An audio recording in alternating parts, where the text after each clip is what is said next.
जंगों में हाथियों के इस्तेमाल की बड़ी वजह तबाही फैलाना बखूबी जानते थे।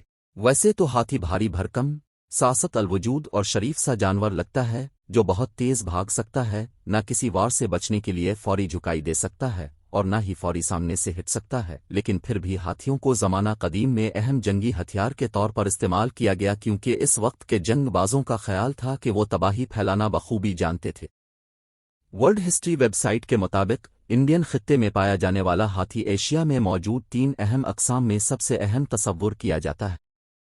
चूंकि ये इंतहाई ताकतवर होता है, इसलिए इसको बाकायदा तौर पर सुधाया जाता और जंग की तरबियत दी जाती। इसके ऊपर बादशाह की सवारी रखी जाती जहां बैठकर वो मुख्तलिफ इलाकों के दौरे करते और जंग के दिनों में वो दौर से भी अपनी फौज का नज़ारा कर सकते थे। इस वक्त जंगें तलवारों से आदस्त बदस्त लड़ी जाती थीं, जिनमें घोड़े भी इस्तेमाल होते, जबकि गोला बारूद का इस्तेमाल अभी शुरू नहीं हुआ था।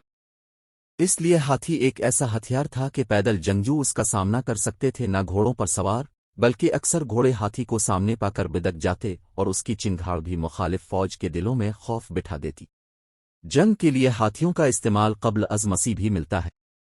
हिंदबॉल हाथियों के जरिए ही यूरोप पर हमला आवर हुआ और एप्लिप्स के पहाड़ों से भी हाथियों को गुजारा। 202 क़ब्ल मसीह में जब रूमियों ने कारतेज का मुहासरा किया तो हिंदबाल 300 हाथियों को मैदान में लाया था। इसी तरह इंडिया में लड़ाई के लिए इस्तेमाल होने वाले हाथियों की बाकायदा तरबियत की जाती थी, जिसको माउथ कंट्रोल करता था। जंग के दौरान बादशाह भी हाथी पर सवार रहता जिसके साथ माउथ भी होता। इस हाथी को देखकर फौजों का हौसला बढ़ता और वो बेजिगरी से लड़ती।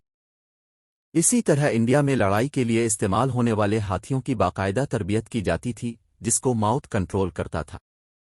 जंग के दौरान बादशाह भी हाथी पर सवार रहता जिसके साथ माउथ भी होता। इस हाथी को देखकर फौजों का हौसला बढ़ता और वो बेजिगरी से लड़ती।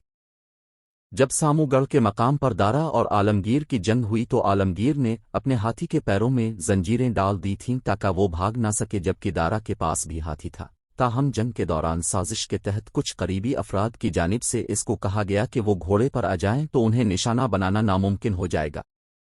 इसके बाद जब वो हाथी के ऊपर फौजियों को नजर न आया तो वो समझे कि वो भाग गया है या मारा गया है।